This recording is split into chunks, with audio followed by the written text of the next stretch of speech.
The plague of locusts. Then the Lord said to Moses, Go to Pharaoh, for I have hardened his heart and the hearts of his officials, so that I may perform these signs of mine among them, that you may tell your children and grandchildren how I dealt harshly with the Egyptians, how I performed my signs among them, and that you may know that I am the Lord. So Moses and Aaron went to Pharaoh and said to him, This is what the Lord, the God of the Hebrews says, How long will you refuse to humble yourself before me? Let my people go so that they may worship me. If you refuse to let them go, I will bring locusts into your country tomorrow, and they will cover the face of the ground so that it cannot be seen. They will devour what little you have left after the hail, including every tree that is growing in your fields. They will fill your houses and all of your officials and all the Egyptians, something neither your parents nor your ancestors have ever seen from the day they settled in the land till now. Then Moses turned and left Pharaoh. Pharaoh's officials said to him, How long will this man be a snare to us? Let the people go so they may worship me, the Lord their God. Do you not yet realize Egypt is ruined? Then Moses said to Aaron and were brought back to Pharaoh, Go worship the Lord your God, he said. But tell me who will be going. Moses answered, We will go with our young and our old, with our sons and our daughters, with our flocks and herds, because we are to celebrate a festival to the Lord. Pharaoh said, The Lord be with you. If I let you go along with your women and children, clearly you were bent on evil. No, only have men go and worship the Lord, since that's what you have been asking for. Then Moses and Aaron were driven out of Pharaoh's presence. And the Lord said to Moses, Stretch out your hand over Egypt, so that the locusts swarm over the land and devour everything in the fields, everything left by the hail. So Moses stretched out his staff over Egypt, and the Lord made an east wind blow across the land all that day and all that night. By morning the wind had brought the locusts, and they invaded all Egypt and settled down in every area of the country in great numbers. Never before had there been such plague of locusts, nor will there ever be again. They covered all the ground until it was black, and they devoured all that was left after the hail, everything growing in the fields and the fruit on the trees. Nothing green remained on tree or plant in all the land of Egypt. Pharaoh quickly summoned Moses and Aaron and said, I have sinned against the Lord your God and against you. Now forgive my sin once more and pray to the Lord your God. Take this deadly plague away from me. Moses then left Pharaoh and prayed to the Lord, and the Lord changed the wind to a very strong west wind, which caught up the locusts and carried them into the Red Sea. Not a locust was left anywhere in Egypt, but the Lord hardened Pharaoh's heart, and he would not let the Israelites go. The plague of darkness. Then the Lord said to Moses, Stretch out your hand towards the sky, so that darkness spread over Egypt, darkness that can be felt. So Moses stretched out his hand towards the sky, and total darkness covered all Egypt for 3 days. No one could see anyone else or move about for 3 days, yet all the Israelites had light in the places where they lived. Then Pharaoh summoned Moses and said, Go and worship the Lord. Even your women and children may go with you. Only leave your flocks and herds behind. But Moses said, You must allow us to have sacrifices and burnt offerings to present the Lord our God. Our livestock too must go with us, and not a hoof is to be left behind. We have to use some of them in worshiping the Lord our God, and until we get there, we will not know what we will use to worship the Lord. But the Lord hardened Pharaoh's heart, and he was not willing to let them go. Pharaoh said to Moses, Get out of my sight. Make sure you do not appear before me again. The day you see my face, you will die. Just as you say, Moses replied, I will never appear before you again. The plague on the firstborn. Now the Lord said to Moses, I will bring one more plague on Pharaoh and on Egypt. After that, he will let you go from here. And when he does, he will drive you out completely. Tell the people that men and women alike are to ask their neighbors for articles of silver and gold. The Lord made the Egyptians favorably disposed toward the people, and Moses himself was highly regarded in Egypt by Pharaoh's officials and by the people. So Moses said, This is what the Lord says. About midnight I will go throughout Egypt. Every firstborn son in Egypt will die, from the firstborn son of Pharaoh who sits on the throne to the firstborn of the female slave who is at her handmill, and all the firstborn of the cattle as well. There will be a loud wailing throughout Egypt, worse than there has ever been or ever will be again. But among the Israelites, not a dog will bark, or any person or animal. Then you will know that the Lord makes distinction between Egypt and Israel. All the officials of yours will come to me, bowing down before me, saying, Go, and all the people who follow you. After that I will leave. Then Moses, hot with anger, left Pharaoh. The Lord said to Moses, Pharaoh will refuse to listen to you, so that my wonders may be multiplied in Egypt. Moses and Aaron performed all these wonders before Pharaoh, but the Lord hardened Pharaoh's heart, and he would not let the Israelites go out of his country. The Passover and the festival of unleavened bread. The Lord said to Moses and Aaron in Egypt, This is this is the month. This month is to be for you the first month of your year. Tell the whole community of Israel that on the 10th day of this month, each man is to take a lamb for his family, one for each household. If any household is too small for a whole lamb, they must share one with their nearest neighbor, having taken into account the number of people there are. You are to you are to determine the amount of land needed in accordance with what each person will eat. The animals you choose must be a year old males without defect. You may take them from the sheep or the goats. Take care of them until the 14th day of the month, when all the members of the community of Israel must slaughter them at twilight. Then they are to take some of the blood and put it on the sides and tops of the door frames of the houses where they eat the lambs. That same night they are to eat the meat roasted over the fire, along with their bitter herbs and bread made without yeast. Do not eat meat raw or boiled in water, but roasted over a fire, with the head, legs, and internal organs. Do not leave anything of it till morning. If some is left till morning, you must burn it. This is how you are to eat it: with your cloak tucked into your belt, sandals on your feet, and your staff in your hand. Eat in haste, it is the Lord's Passover. On that same night I will pass through Egypt and strike down every firstborn of both people and animals. I will bring judgment on all the gods of Egypt. I am the Lord. The blood will be a sign for you on the houses where you are, and I will see the blood. I will pass over you. No destructive plague will touch you when I strike Egypt. This is the day you were to commemorate for the generations to come.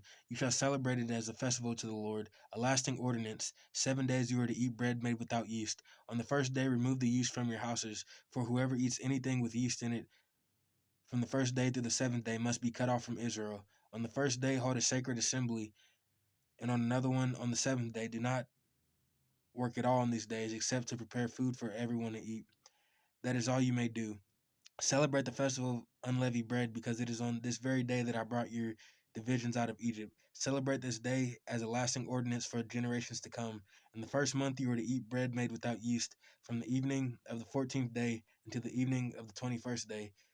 For 7 days no yeast is to be found in your houses, and anyone, rather foreigner or native born, who eats anything with yeast must be cut off from the community of Israel. Eat nothing made with yeast wherever you live. You must eat unleavened bread. Then Moses summoned all the elders of Israel and said to them, Go at once and select the animals for your families, and slaughter the Passover lamb.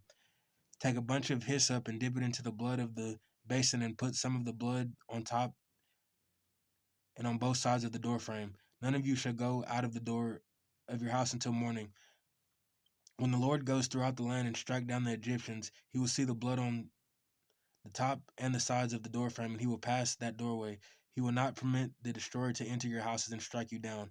Obey these instructions as a lasting ordinance for you and your descendants. When you enter the land the Lord will, will give you as he promised, observe this ceremony. And when your children ask you, What does this ceremony mean to you? Then tell them, It is the Passover sacrifice to the Lord, who passed over the houses of the Israelites in Egypt and spared our homes when he struck down the Egyptians. Then the people bowed down and worshipped. The Israelites did just what the Lord had commanded Moses and Aaron. At midnight, the Lord struck down all the firstborn in Egypt, from the firstborn of Pharaoh, who sat on the throne, to the firstborn of the prisoner who was in the dungeon, and the firstborn of all the livestock as well. Pharaoh and all his officials, and all the Egyptians got up during the night, and there was a loud wailing in Egypt, for there was not a house without someone dead. The Exodus. During the night, Pharaoh summoned Moses and Aaron and said, Up and leave, my people. You and the Israelites go worship the Lord as you have requested. Take your flocks and herds, as you have said, and go. And also bless me. The Egyptians urged the people to hurry and leave the country, for otherwise they said, We will all die. So the people took their dough before the yeast was added and carried it on their shoulders, and kneading troughs wrapped in clothing. The Israelites did as Moses instructed, and asked the Egyptians for articles of silver and gold and for clothing. The Lord had made the Egyptians favorably disposed towards the people, and they gave them what they asked for. So they plundered the Egyptians. The Israelites journeyed from Ramses to Succoth. There were about 600,000 men on foot, besides the women and children. Many other people went up with them. and also large droves of livestock, both flocks and herds. With the dough the Israelites had brought from Egypt, they baked loaves of unleavened bread. The dough was without yeast because they had been driven out of Egypt and did not have time to prepare food for themselves. Now the length of time the Israelite people lived in Egypt was about 430 years. At the end of the 430 years, to the very day, the Lord's division left Egypt, because the Lord kept vigil that night to bring them out of Egypt. And on this night, all the Israelites kept vigil to honor the Lord for the generations to come. Passover restrictions. The Lord said to Moses, and Aaron, "These are the regulations for the Passover meal. No foreigner may eat it. Any slave you have brought with you may eat it after you have circumcised him, but a temporary resident or a hired worker may not eat it. It must be eaten inside the house. Take none of the meat outside of the house, and do not break any of the bones. The whole community of Israel must celebrate it. A foreigner residing among you who wants to celebrate the Lord's Passover must have all the males in his household circumcised, and then he may take part like one born in the land. No uncircumcised male may eat it. The same law applies to both the native born and to the foreigner residing among you. All the Israelites did just as what the Lord had commanded Moses and Aaron. And on that day, the Lord brought the Israelites out of Egypt by their divisions. Consecration of the firstborn. The Lord said to Moses, "Consecrate to me every firstborn male. The first offspring of every womb among the Israelites belongs to me, whether human or animal." Then Moses said to the people, "Commemorate this day, the day you came out of Egypt, out of the land of slavery, because the Lord brought you out of it with a mighty hand. Eat nothing containing yeast. Today, in the month of Aviv, you are leaving. When the Lord brings you into the land of the Canaanites, Hittites, Amorites, Hivites, and Jebusites, the land he swore to your ancestors to give you, a land flowing with milk and honey. You are to observe this ceremony in this month. For 7 days you eat bread made without yeast. On the seventh day, hold a festival to the Lord. Eat unleavened bread during those 7 days. Nothing with yeast in it is to be seen among you, nor shall any yeast be seen anywhere within your bodies. On that day, tell your son, I do this because of what the Lord did for me when I came out of Egypt. This this observance will be for you like a sign on your hand and a reminder on your forehead. That is the law of the Lord is to be on your lips. For the Lord brought you out of Egypt with his mighty hand. You must keep his ordinance to the appointed time, year after year. After the Lord brings you into the land of the Canaanites and gives it to you, as he promised on oath to you and your ancestors, you are to give over to the Lord the first offspring of every womb. All firstborn males of your livestock belong to the Lord. Redeem with the lamb every firstborn donkey, but if you do not redeem it, break its neck and redeem every firstborn among your sons. In the days to come, when your sons ask you, what does this mean? Say to him, with the mighty hand the Lord brought us out of Egypt, out of the land of slavery. When Pharaoh stubbornly refused to go, the Lord killed the firstborn of both the people and the animals in Egypt. This is why I sacrifice to the Lord the first male of every offspring of every womb, and redeem each of my firstborn sons. And it will be like a sign of your hand and a symbol on your forehead that the Lord brought us out of Egypt with his mighty hand."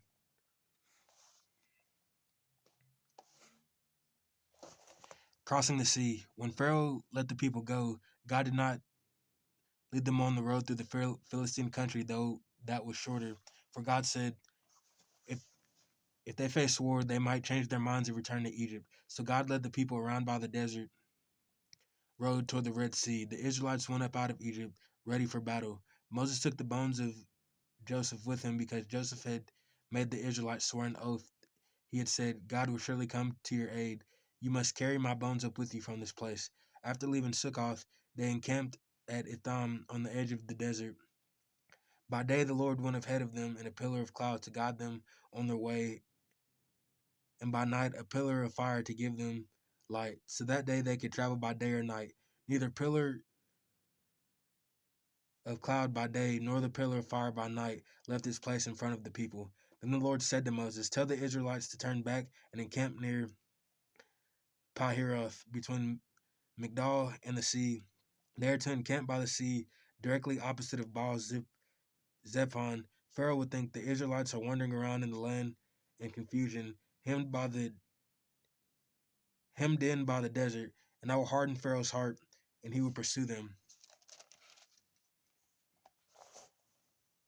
But I will gain glory for myself through Pharaoh and all his army, and the Egyptians will know that I am the Lord. So the Israelites did this. When the king of Egypt was told that the people had fled, Pharaoh and his official changed their minds about them and said, "What have we done? We have let the Israelites go and have lost their services."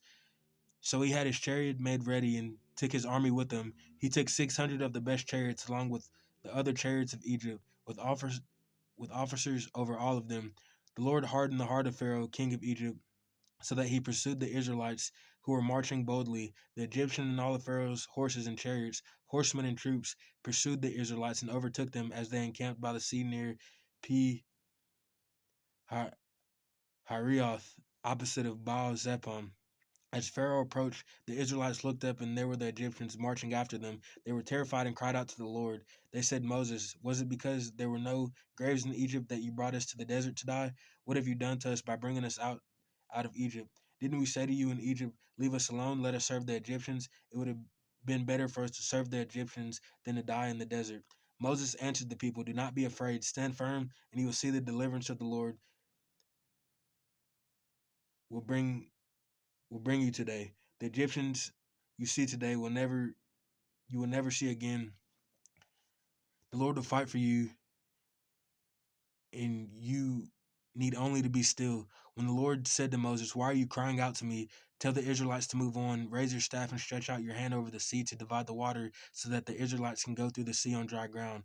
I will harden the hearts of the Egyptians so that they will go in after them, and I will gain glory through Pharaoh and all his army, through his chariot and his horsemen. The Egyptians will know that I am the Lord when I gain glory through Pharaoh, his chariots, and his horsemen." Then the angel of God, who had been traveling in front of Israel's army, withdrew and went behind them. The pillar of cloud also moved in front and stood behind them, coming between the armies of Egypt and Israel. Throughout the night, the cloud brought darkness to one side and light to the other side, so neither went near the other all night long. Then Moses stretched out his hand over the sea, and all that night the Lord drove the sea back with a strong east wind and turned it into a dry land. The waters were divided, and the Israelites went through the sea on dry ground, with a wall of water on the right and on their left. The Egyptians pursued them, and all Pharaoh's horses and chariots and horsemen followed them into the sea. During the last watch of the night, the Lord looked down from the pillar of fire and the cloud at the Egyptian army and threw it into confusion. He jammed the wheels of the chariots so that they had difficulty driving, and the Egyptians said, "Let us get away from the Israelites. The Lord is fighting for them against Egypt." Then the Lord said to Moses, "Stretch out your hand over the sea, so the waters may flow back over the Egyptians and their chariots and horsemen." Moses stretched out his hand over the sea, and at daybreak the sea went back to its place. The Egyptians were fleeing toward it, and the Lord swept them into the sea. The water flowed back and covered the chariots and horsemen. The entire army of Pharaoh that had followed the Israelites into the sea, not one of them survived. But the Israelites went through the sea on dry ground with a wall of water on their right and on their left. The day of the Lord saved Israel from the hands of the Egyptians, and Israel saw the Egyptians by lying dead on the sea on the shore. And when the Israelites saw the mighty hand of the Lord displayed against the Egyptians, the people feared the Lord and put their trust in him and in Moses his servant. The song of Moses and Miriam. Then Moses and the Israelites sang this song to the Lord. "I will sing to the Lord, for he is highly exalted, both horse and driver. He is heard into the sea. The Lord is my strength and my defense. He has become my salvation. He is my God, and I will praise him. My Father God, and I will exalt him. The Lord is a warrior. The Lord is his name. Pharaoh's chariots and his army he has hurled into the sea. The best of Pharaoh's officers are drowned in the Red Sea. The deep waters have covered them. They sank into the depths like a stone. Your right hand, Lord, was majestic in power. Your right hand, Lord, shattered the enemy. In the greatness of your majesty, you threw down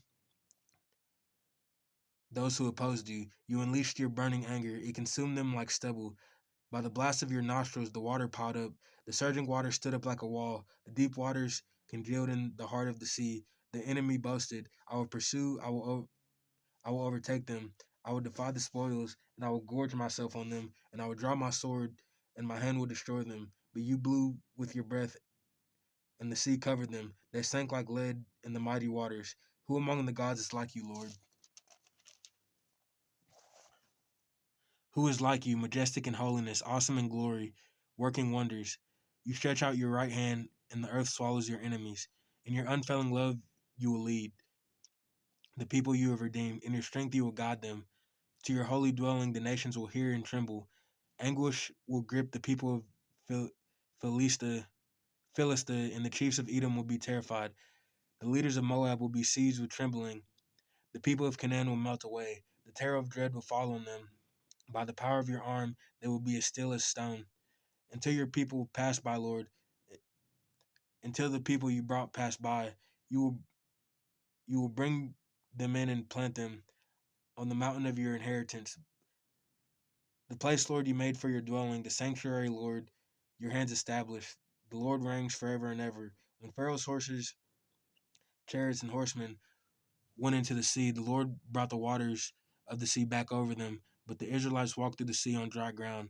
Then Miriam, the prophet, Aaron's sister, took a tremble in her hand, and all the women followed her with trembles and dancing. Miriam sang to them, "Sing to the Lord, for he is highly exalted. Both horse and driver he has hurled into the sea." The waters of Marah and Elim. Then Moses led Israel from the Red Sea, and they went into the desert of Shur. For 3 days they traveled in the desert without finding water.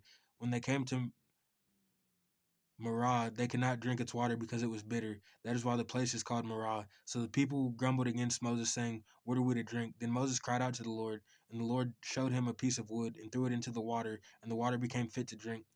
There the Lord issued a ruling and instruction for them and put them to the test. He said, "If you listen carefully to the Lord your God and do what is right in his eyes, if you pay attention to his commands and keep all his decrees, I will not bring on you any of the diseases I brought on Egypt, for I am the Lord who heals you." They came to Elim, where there were 12 springs and 70 palm trees, and they camped there near the water. Manna and quail. The whole Israelite community set out from Elim and came to the desert of Sin, which is between Elim and Sinai, on the 15th day of the second month. After they had come out of Egypt in the desert, the whole community grumbled against Moses and Aaron. The Israelites said to them, "If only we had died by the Lord's hand in Egypt. There we sat around pots of meat and ate all the food we wanted. But you have brought us into this desert to starve. This assembly, this entire assembly to death." Then the Lord said to Moses, "I will rain down bread from heaven for you. The people will go out each day and gather enough for that day. In this way I will test them and see whether they will follow my instructions. On the sixth day they are to prepare what they bring in, and that is to be twice as much as they gather on the other days." So Moses and Aaron said to all the Israelites, "In the evening you will know that it was the Lord who brought you out of Egypt, and in the morning you will see the glory of the Lord, because he has heard your grumbling against him. Who are we that you should grumble against us?" Moses also said, "You will know that it was the Lord when he gives you meat to eat in the evening, and all the bread you want in the morning, because he has heard your grumbling against him. Who are we? You are not grumbling against us, but against the Lord." Then Moses told Aaron, "Say to the Israelite community, 'Come before the Lord, for he has heard your grumbling.'" While Aaron was speaking to the whole Israelite community, they looked toward the desert, and there was the glory of the Lord appearing in the cloud. Then the Lord said to Moses, "I have heard the grumbling of the Israelites. Tell them, at twilight you will eat meat, and in the morning you will be filled with bread. Then you will know that I am the Lord your God." That evening quail came and covered the camp, and in the morning there was a layer of dew around the camp. And when the dew was gone, thin lakes like frost on the ground appeared on the desert floor. When the Israelites saw that, they said to each other, "What is it?" For they did not know what it was. Moses said to them, "It is the bread the Lord has given you to eat. This is what the Lord has commanded. Everyone is to gather as much as they need. Take an omer for each person you have in your tent." The Israelites did as they were told. Some gathered much, some gathered little. When they measured it by the omer, the one who gathered much did not have too much, and the one who gathered little did not have too little. Everyone gathered as much as they needed. Moses said to him, "No one is to keep any of it till morning." However, some of them paid no attention to Moses. They kept part of it till morning, but it was full of maggots and began to smell. So Moses was angry with them. Each morning, everyone gathered as much as they needed, and when the sun grew hot, it melted away. On the sixth day, they gathered twice as much, 2 omers for each person. And the leaders of the community came and reported this to Moses. He said to them, "This is what the Lord commanded. Tomorrow is to be a day of Sabbath rest, a holy day to the Lord. So bake what you want to bake and boil what you want to boil. Save whatever is left and keep it until morning. So they saved it until morning as Moses commanded, and it did not stink or get maggots in it. Eat it today, Moses said, because today is a Sabbath to the Lord. You will not find any of it on the ground today. 6 days you were to gather it, but on the seventh day, the Sabbath, there will not be any. Nevertheless, some people went out on the seventh day to gather it, but they found none. And the Lord said to Moses, how long will you refuse to keep my commandments and my instructions? Bear in mind that the Lord has given you the Sabbath. That is, while on the sixth day he gives you bread for 2 days, everyone is to stay where they are on the seventh day. No one is to go out. So the people resisted on the seventh day. The people of Israel called the bread manna, which is like white coriander seed and tasted like wafers made with honey. Moses said, this is what the Lord has commanded. Take no omer of manna and keep it for the generations to come, so that they can see the bread I gave to you to eat in the wilderness when I brought you out of Egypt. So Moses said to Aaron, take a jar and put an omer of manna in it, then place it before the Lord to be kept for generations to come. As the Lord commanded Moses, Aaron put the manna with the tablets of the covenant law so that it might be preserved. The Israelites ate manna 40 years until they came to a land that was settled. They ate manna until they reached the border of Canaan, and an omer is 1/10 of an ephah. Water from the rock. The whole Israelite community set out from the desert of Sin, traveling from place to place as the Lord commanded. They they camped at Rephidim, but there was no water for the people to drink. So they quarreled with Moses and said, give us water to drink. Moses replied, why do you quarrel with me? Why do you put the Lord to the test? But the people were thirsty for water there, and they grumbled against Moses. They said, why do you bring us out of Egypt to make us and our children and livestock die of thirst? Then Moses cried out to the Lord, what am I to do with these people? They're almost ready to stone me. Then the Lord answered Moses, go out in front of the people, take with you some of the elders of Israel, and take in your hand the staff with which you struck the Nile, and go and stand before you, and I will stand there before you by the rock of Horeb. Strike the rock, and water will come out of it for the people to drink. So Moses did this in the sight of the elders of Israel, and he called the place Massa and Meribah, because the Israelites quarreled and because they tested the Lord, saying, Is the Lord among us or not?